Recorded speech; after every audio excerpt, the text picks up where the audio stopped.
Tudo Deus escreveu no seu DNA.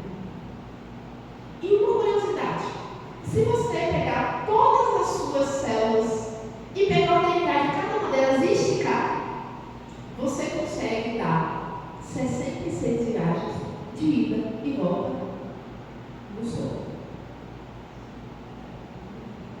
Assombroso, sim ou não? Maravilhoso, né? Só que não para por aí, pode colocar no próximo. Esse é o seu cromossomo. O verso 15 diz que cada um, ou melhor, lá embaixo, quer ver?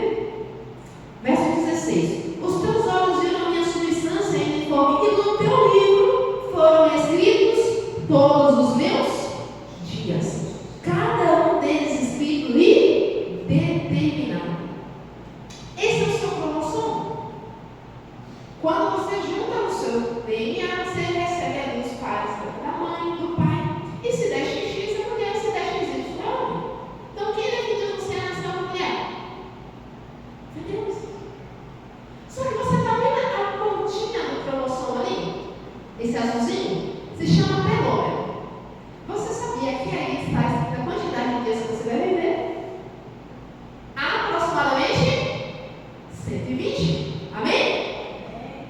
Esse aqui está muito fraco. Eu estou achando que vocês não estão acreditando nisso. Você já viu essa palestra antes, né? Vocês disseram. 120 anos. Não tem um cadastro? Não tem uma pontinha no cadastro? Não tem aquele plastiquinho? Se eu tirar aquele plastiquinho, o que é que vai acontecer no cadastro?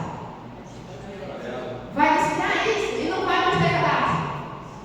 O telômero azulzinho, ele tem a função do plastiquinho no cadastro. Porque se é para você viver 120 anos, você vai ser de proteção, sim ou não? Só que existem algumas coisas que encurtam o seu telômero. Vocês não querem saber não, né? Não gosto dessa parte, né? Não pode falar não. Ué, você quer saber mesmo? Você tem certeza? Olha lá, e depois vocês não podem me bater, tá? Primeira coisa que encurta o telômero. Essa é que vocês não falam. Vocês prometem que não vão bater? Dormir tarde.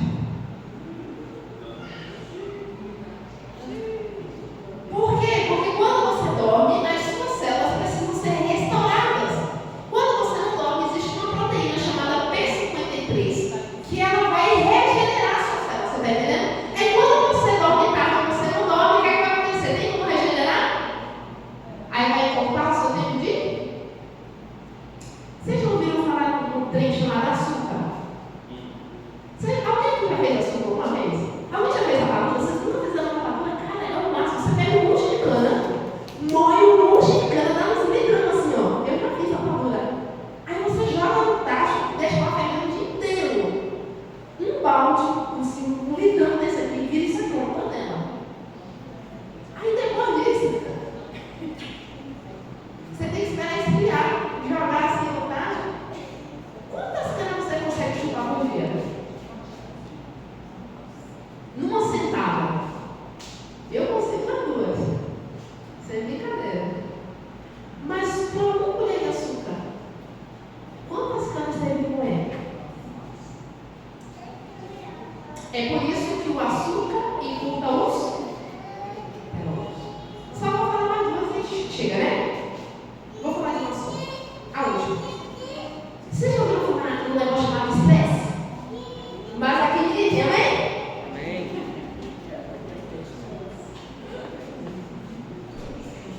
O estresse encurta o seu tempo de vida.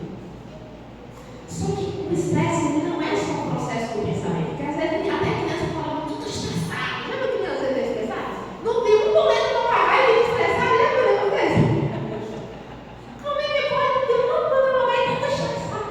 Mas é possível a criança ficar estressada. Sabe por quê? O estresse é um processo natural. Se você não faz exercício físico, o seu corpo já está em processo de oxidação do estresse. Se você não for direito, muito obrigada. Você também se estressa? Posso passar, né? Pode passar o próximo. Alguém que vai mostrar bolo? Funciona, né?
Aumentar a produção e o trabalho das suas mitocôndrias. Pode colocar no próximo.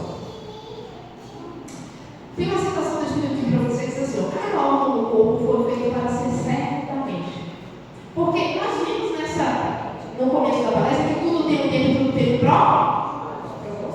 Qual é o propósito do seu corpo? Você parou para pensar? Essa estrutura maravilhosa que Deus criou, qual é o propósito de Deus para tudo isso? Eu poderia para uma semana e passar com você cada órgão, cada célula, cada parte do corpo é maravilhoso. Você tem um fígado, por exemplo, que ele tem a função de filtrar 5 litros de sangue por hora. Você tem noção disso? O que é você filtrar 5 litros de sangue por hora? O seu coração ele tem que bombear todo esse sangue por minuto. Você tem um cérebro que, se você pensar, cada pensamento que você produz, consegue acender uma lâmpada de 20 a 40 milivolts. Você sabe disso? Vamos falar sobre isso daqui a pouco. Mas todo o seu corpo foi feito com propósito. E o propósito é ser servo da mente. Pode colocar no próximo. E agora eu quero te falar sobre a célula responsável. A parte do seu corpo responsável pela sua mente se chama neurônio. Ou a célula nervosa. Como que funciona o neurônio? Nós temos no nosso cérebro aproximadamente 100 bilhões de neurônios. E o neurônio é responsável pelos seus pensamentos e pelos seus sentimentos. Só que ele é responsável por quem você é, porque aquilo que você pensa se é. E aqui passam impulsos elétricos e químicos. Repete comigo. Elétricos e químicos. A parte elétrica do seu cérebro acontece pelo seu pensamento. Mas e a parte química, como é que acontece? Por aquilo que nós comemos, bebemos e sentimos. Sabia disso? Sabia que os seus sentimentos mudam a química do seu corpo? E a química do seu cérebro? Por exemplo, você já falou que quando você fica com raiva, seu coração começa a bater mais acelerado? Já viu quando você fica nervoso, ansioso, parece que dá uma desconjuntura no seu estômago? Porque mexe com a química do seu corpo. Pode colocar no próximo. Tem alguém com fome aí, além do Júnior? Mais alguém? Coloca a mão no seu mochila agora e eu quero te fazer uma pergunta. Quantos metros tem o seu intestino? Não faz ideia? Chuta aí. 9 metros. Dentro do seu intestino. Assombroso ou não? Não, gente, é maravilhoso. Assombroso, eu vou te contar agora. Alguém já comeu tripa? Ou sou eu? Lá na minha terra, tripa frita, eu gosto de tripa cozida. Tripa frita é uma coisa assim, né? Interessante. Você já viu como é que é a tripa? Já viu como é um negócio assim? Se você esticar o seu intestino de 9 metros, dentro da sua barriga tem o tamanho de uma quadra de tênis. Assombroso, né? Coloca no próximo para eles verem como é que é assombroso. Próximo. Aí, ó. A sua tripinha de 9 metros, logo ali, tá? Das crianças é um pouco menos. E aqui tá as suas velocidades. Mas por que Deus colocou uma quadra de tênis dentro da sua barriga? Você já parou para pensar? Alguém aqui já ouviu falar em endorfina? Dopamina? Serotonina? Colocisterina? Vocês devem saber nada, né? Norepinefrina? É um nome complicado, mas são substâncias químicas responsáveis pelas nossas emoções. Você saberia que é produzida a maior parte delas? Por exemplo, a gente começa com serotonina, né? Doutora Rosa, não, você fala serotonina. A serotonina, ela é a substância responsável pelo bem-estar, pelo bom humor, se sentir, sabe? 95% dela é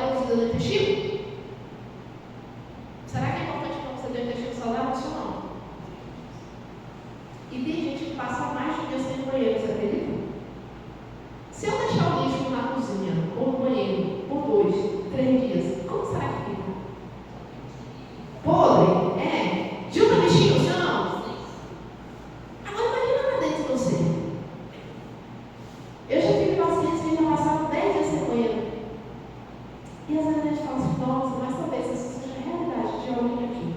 Ou talvez você conheça mesmo, porque eu já vi isso.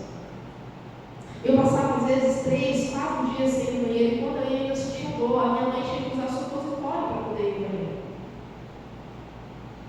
Essa é a realidade mais profunda que você imagina.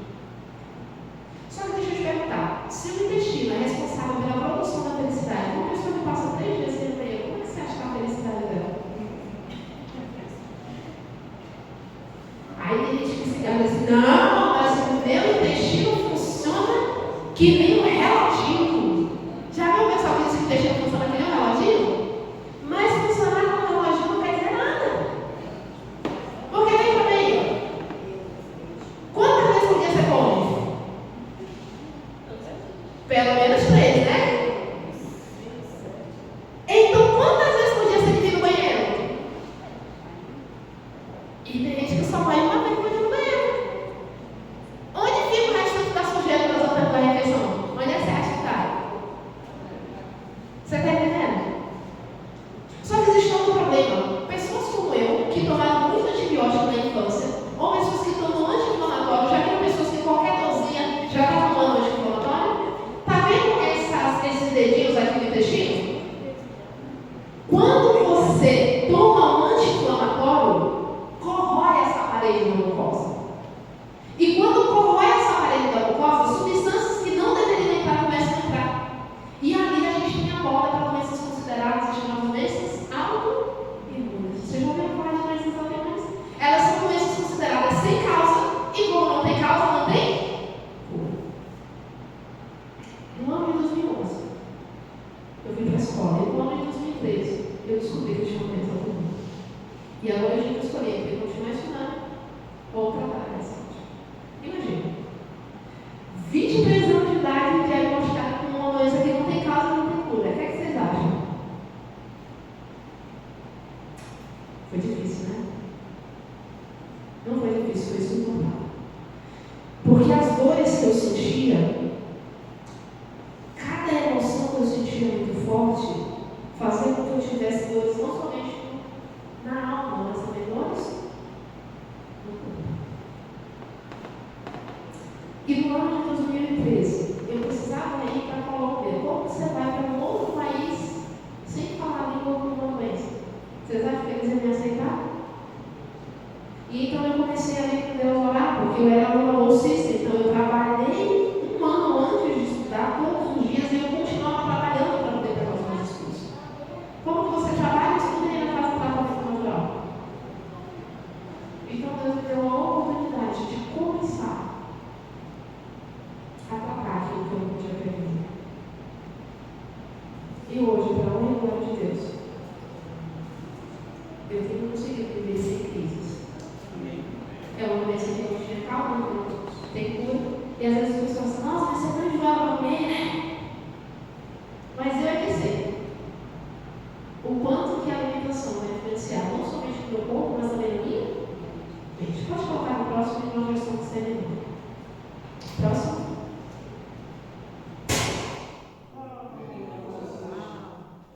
É um sinal.